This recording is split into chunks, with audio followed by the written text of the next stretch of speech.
You know what matters for you. You've done that connection to the inner core work, but that's a lot of things that we just don't do. And the other thing that sort of comes to mind is the things that actually helped us win at work can Mhm. actually sabotage us in retirement. Welcome to the Lara Jane Layton Show.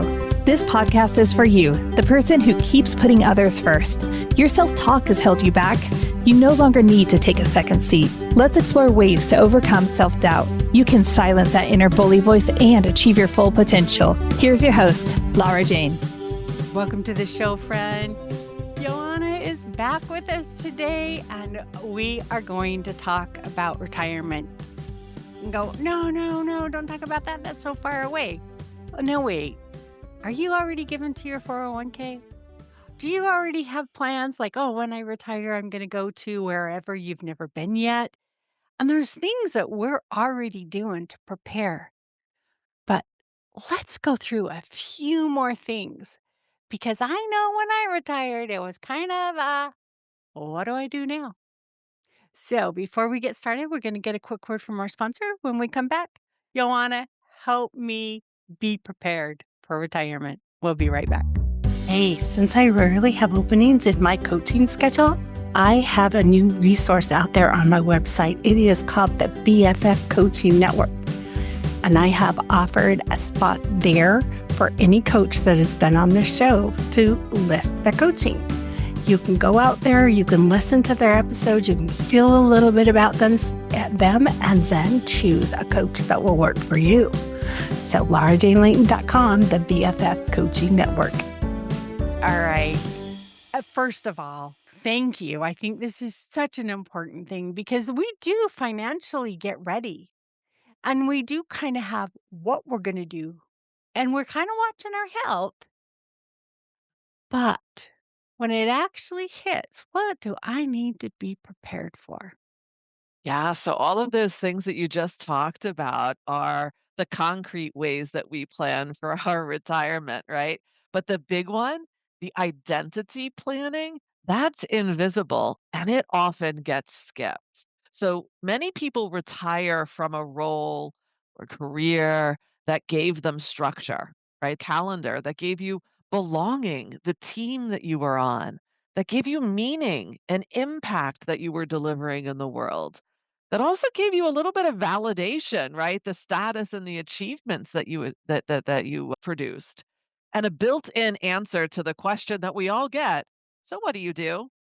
When all of that disappears, right? It can trigger grief that we don't expect. What are we losing? Uncertainty. It can actually cause us to lose our confidence, right? We've been successful in our careers, but now all of a sudden we don't know who we are. So And I'm sitting here going, yes, I'm a project manager of multi-million dollar projects for an organization that is in the top 100. But nope, that's not me. Who am I? I do whatever I want whenever I want because I can. yeah. But then sometimes it's like, yeah, but I still, even 10 months after I left my career, I was still saying we when I was talking about my previous employer, right? I wasn't even saying they. I was still saying we. And I'm like, wait, I don't work there. I haven't worked there in 10 months. So it gets to that point that becomes such a part of your identity, that title, that you don't even have an answer to who are you and what do you want to do? Hmm. I think I use the company name, but I do say at this place, we did this. And I've been gone 3 years now, so I still use we. How do I change that? Yeah, I think it comes into, really understanding who we, not The them, new we. are, the new we, right? Who am I? And who do I want to what do I want to be known for? So it's really digging into that. What is my identity? Who am I becoming? And being able to then answer that so what do you do question with a real, true, honest, values-based response, right? I start with identity and energy with all of the clients that I work with. And what I work with them through is naming our anchor points, right? So what are the things that I'm grieving in the past, right? But what gives me meaning? What are the values that are carrying me into this next chapter, right? What gives me meaning is not the job that I was doing, it's who I am being in the moment every day. So, what gives me meaning beyond the career? Where do I feel most like myself? What do I want to carry forward and create space for?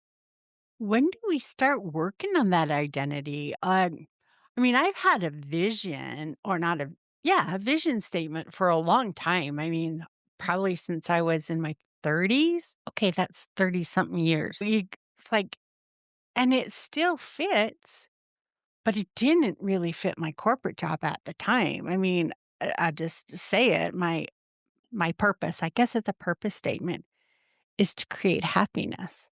The unconditional happiness within somebody through unconditional caring. That thing that just bubbles up. And I tried to do that in my workplace, but that wasn't what I got paid for. But it is why people wanted to be on my team. Yeah. Yeah, so you were creating it even though it wasn't within the organizational culture or expectations because it was part of the thing that was, core to who you are, right? From the person that you are, not the title that you are carrying. And I think we actually have to be doing this exploration about our identity all the time, right? It's Mhm. not something we set once and then we don't go back and look at it again until we have that transition moment. We should be reflecting on it regularly. We should also be looking for the tone beneath the words and the conversations that we're having, right? When somebody's talking about retirement, are they sharing excitement that sounds like possibilities? Or are they sounding more like vagueness that could be driven by fear, right? It's like excitement sounds like, I can't wait to fear or avoidance sounds like, I guess I'll stay busy. I'll find something to do. It'll work itself out. I'm looking forward to reading. Okay. Well, yeah, yeah, maybe that's a little vague because you're still figuring it out as you're going along. But you want to get really deep into what matters for me. So the self-check questions I use for myself and for others is if nobody asked what I do, who would I be proud to be? That's one, right? What makes you proud of who you are?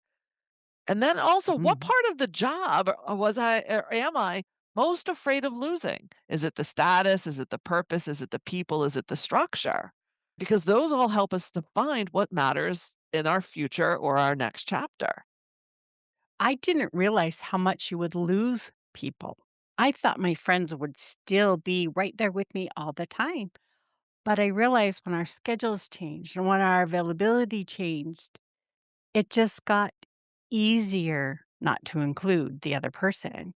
And so you may not think you're going to lose them, and you may be much better at staying connected than I am, but that will change. And how you interact changes. You don't just cross each other in the hall. You don't just, oh, see them in a meeting room or you have to reach out. You don't just happen to cross paths. And so it is really different. It is so different. And oftentimes, so many people rush to stay busy after retirement because they're trying to fill that gap that they had, right? That they don't have anymore, that community sense. But busy is just, I think, in my opinion, a socially acceptable way to avoid that grief that we're feeling, to avoid uncertainty, to avoid the silence where those identity questions live. So we try to recreate a job without meaning. We try to recreate a community that looks and feels like the old one, which may not have served us and may not serve us going forward. So it's really actually this opportunity to take a pause, to reflect on who you want to be and who you want to cultivate around you that inspires that future state for yourself. Wow.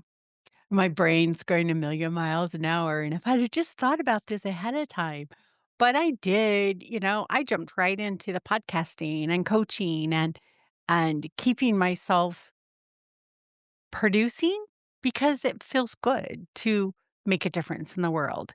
I could say Yes, I am a binge watcher of Netflix, and I love to watch series straight through.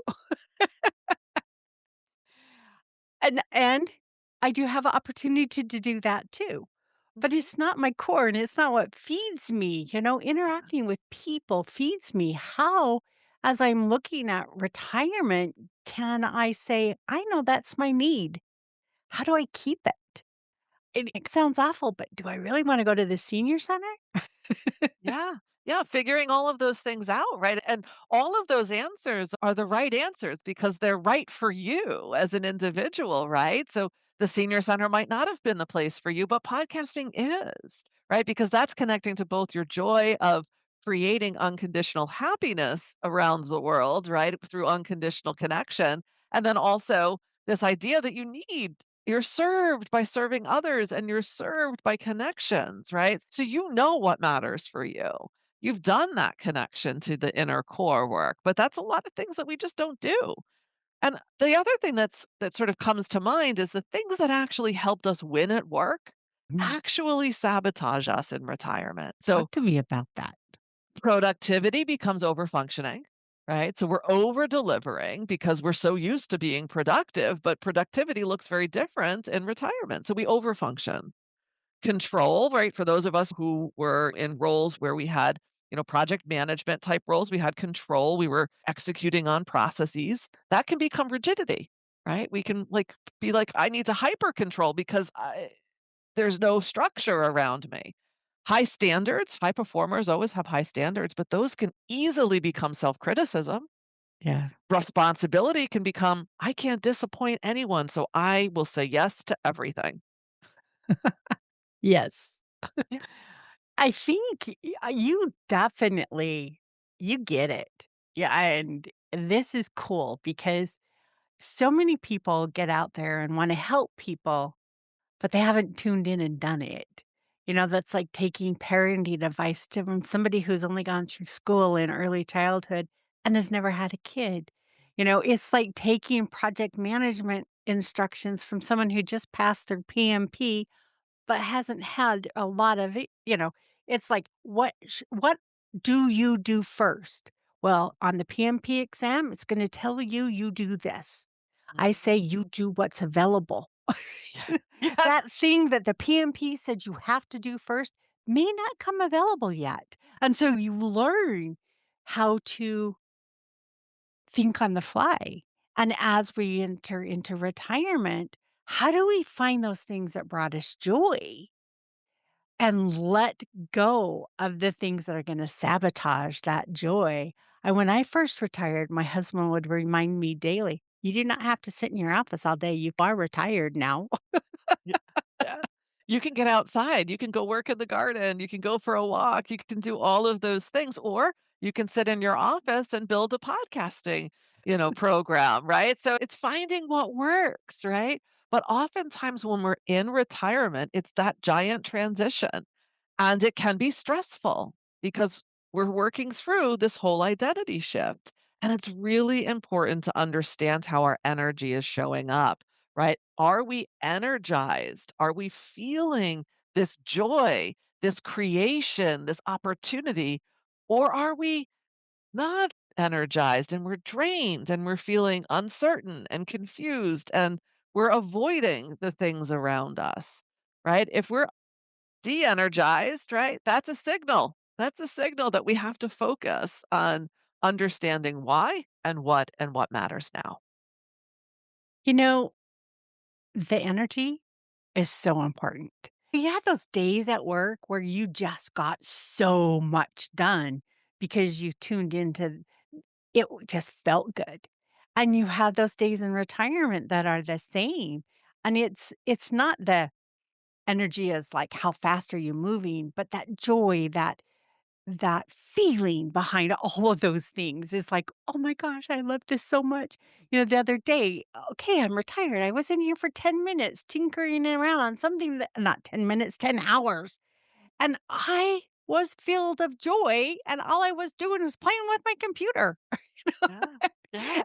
And that is energizing, and that's what you want to tune into are those things. And some people hate playing with spreadsheets for 10 hours. Let me tell you, I think they're fun.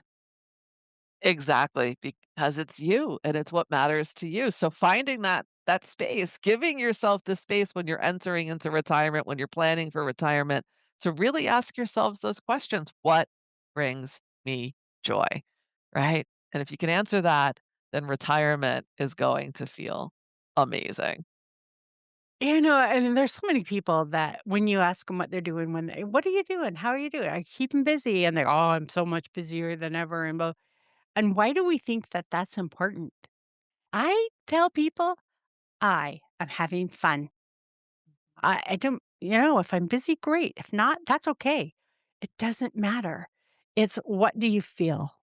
Yeah. And I love that you highlight that because busy without the feeling, without the emotion, without the energy is just a wall, right? Not a choice. It can get in your way. It just stops you. And why put the walls up if you don't have to?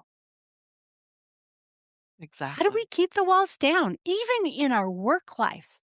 Because there are things there that put up walls. How do we make sure we avoid them? I think it's really tuning into our energy, right? Recognizing what's going on when we're in that flow moment, when we're in that high performance and things are feeling really, really amazing, and then when we're not. And when we're not, the most simple thing to do is to pause, right? Pause is the superpower that every single person on this planet has. And it is the superpower that we should bring into our day, whether we are a leader, whether we are individual contributor, whether we are a retiree, a parent, anything.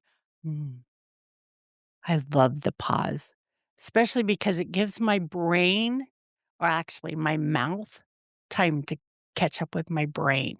It's like, ooh, ooh, ooh, don't say that. Yeah. And it creates that space of conscious choice. We're not reacting to something that's happening around us. We're not coming up with a response that doesn't match our sort of inner core. We're actually intentionally choosing what we say, what we do, who we are, right? We're creating that space and that ability to consciously choose who we want to be in this moment. You know how powerful that word is, choice. We hear, I have to, I should, I gotta do this, I have to do this. Oh, so and so made me do this. And it's like, we are at choice at all times. At any moment when you hear your own brain say, I have to, it's time to pause and say, why am I choosing to do this? I have to ask myself the why. Why am I going to work? Because I need money. Why do I need money? Because I want to live in a house and feed my family. Why do I want to live in a house and feed my family? Is it just because of expectations? That's not the right reason. Find your why. And if you have to keep narrowing it down, because I love my family. Well, why do you love your family? Because I care about them and I'm responsible for 'em. Why are you responsible? What is the core? If you just keep asking why and drill it down and drill it down and drill it down, you're going to get there. And that is so powerful when you go, I choose to go to work because I want to take care of the people I love. And that's Now that powerful. feels so much better than I have to go to work. At least Yeah. to me, it does. Now, somebody else might not. That's okay. Yeah. 'Cause that might be their why might be different, right? But finding our why, just like you said, it's so powerful. It gets us to that point where I choose to. I absolutely, and be that annoying kid in your head, the one that always asks why. Why? And you give them an answer and they go, "Well, why?" And you give them another answer. Do it to yourself until you get to the point you cannot break it down farther, and that is your core. That is what really counts to you, and that's my why behind almost everything, because I want to have a peaceful relationship in my home. I do a lot of things because of peace. Yeah. But that doesn't mean hiding the truth. That means presenting it in a way that's peaceful. And it also fits into your retirement. So your core values today, You may change, my core values was to take care of my toddlers. My core value was to take care of my teenagers. My core value is to allow my kids that have taken flight to have their own freedom. That's still the people you love, but how you go about it changes. Yeah. Yeah, but the core is still there. That Mm, core value is still there. Yeah. I love it. You're so much fun to talk to. I love you.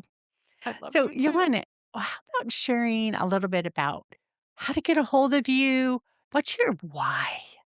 Yeah. So my why is to bring joy and happiness and the ability to take conscious choice to everyone, right? So that's my why. And that why came into being because I didn't have choice. I told myself I didn't have choice, but I always did have choice. And so when I started making those choices for myself, it changed my family dynamics. It changed who I am every single day. So find your why is really what I focus on with my clients. And you can find me on LinkedIn. So, LinkedIn, Johanna Danaher, or you can find me on my website, which is anchortoaspire.com. And that's where I work with pre retirees to prepare for the identity shift that comes with retirement. Mm, so beautiful. I love it because there is a shift and but you are still you. And it's finding that groundwork to keep going forward. So thank you so much. What if that one thing we could work on right now this week to help us prepare? That one thing that I would say is to ask yourself, what gives me meaning? What's my why? I And as love you it. said, keep asking until you get to the very, very, very core why. My kids used to like to play that game because I'd play it with them. I would just keep answering because I could always come up with another one. So anyway, keep asking yourself until you really feel you're at the core. I love it. So, friend Joanna and I are not medical or mental licensed professionals. We're here for entertainment, people that have found something that works for us and want to share it with you in case it will help you too on your path. So, thank you so much for joining and share the episode with a friend so we all can get to the core of our why and have a beautiful day. Are you tired of waking up exhausted? You are not alone. If you're looking to take your life back, let's start with the simple step of adjusting your self-talk. Stay tuned for the next episode with your host, Laura Jane. Remember to follow the show so you don't miss the next simple step that you can use to feel more confident.